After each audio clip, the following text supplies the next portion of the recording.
And cue. Portions of the day's programming are reproduced by means of electrical transcriptions or tape recordings. You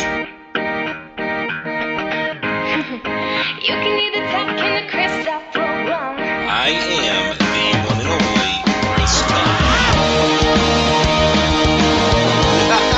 You can either talk in the Crystal program. Broadcasting live from my lavish studio apartment. The VCR and the DVD, there was another black back in 1970. We didn't know about the World War Web, was a whole different game being played back when I was a kid. Wanna get down in a cool way, picture yourself on a beautiful day.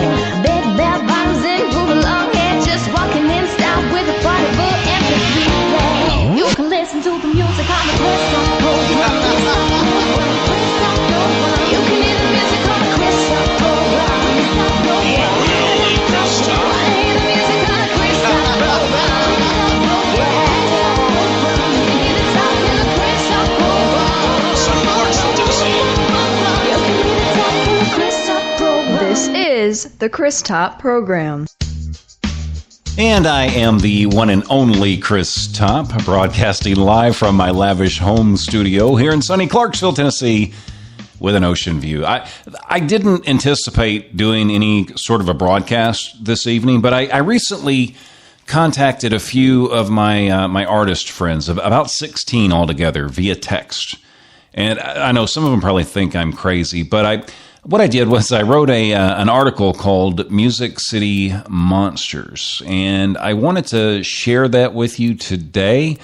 The whole article and the whole list is up on christopprogram.com, and you're welcome to go read that. And I believe the text will actually be in this broadcast too. So if you just want to read it from inside the broadcast, that's I guess that's called a transcript. I don't know the fancy words or anything like that. But this is a really short show. I just want to share the blog with you, the article, and go to christopprogram.com and check out the complete list too that I mentioned during the article. But anyway, here we go. Music City has its share of monsters. The great news is independent artists don't need holy water, silver bullets, or a good double tap to finish them off.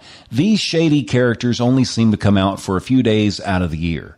The CMA Fest evidently creates the perfect environment for these bloodsuckers to swarm in, snap a finger, and end dreams like Freddy Krueger. I recently reached out to several friends of the christopprogram.com to shed some light on the whole pay-for-play epidemic. Turns out the whole epidemic is more like a 4-day head cold. I was under the impression certain venues were charging musicians to fork over cash to sing a couple of songs.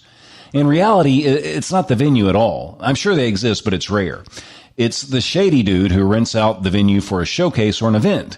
Now, Allison Steel of Two Steel Girls said this: people doing the booking promise great exposure and that many music industry people will be downtown.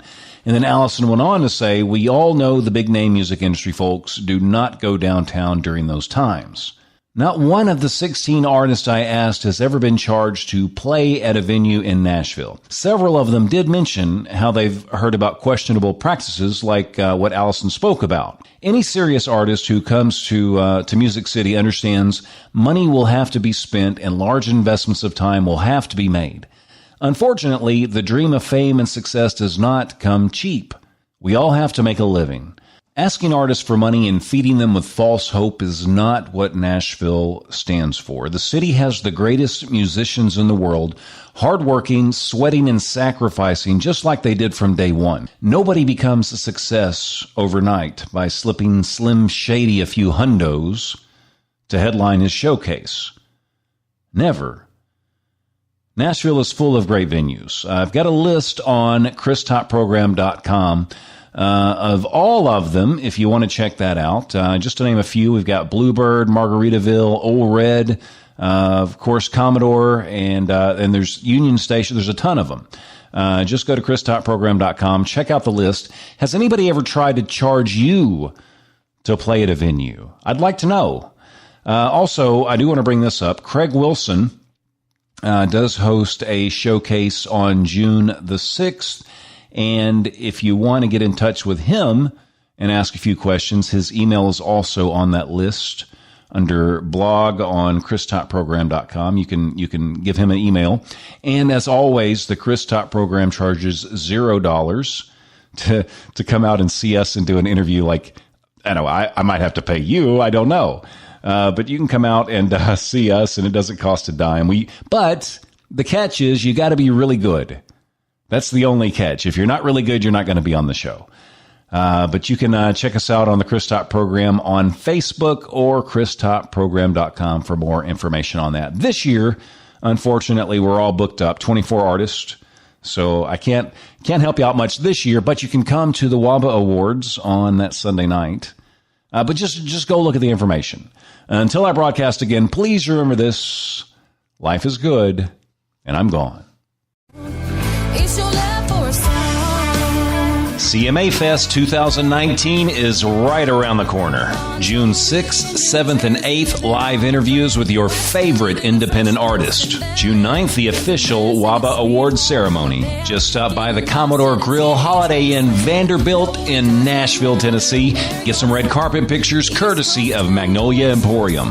Come WOBA with the Chris Top program June 6th through the 9th at the 2019 CMA Fest. For a complete schedule of events, go to christopprogram.com or check us out on Facebook at the Chris Top Program. Let's work on being awesome together. School dancing with your best friend.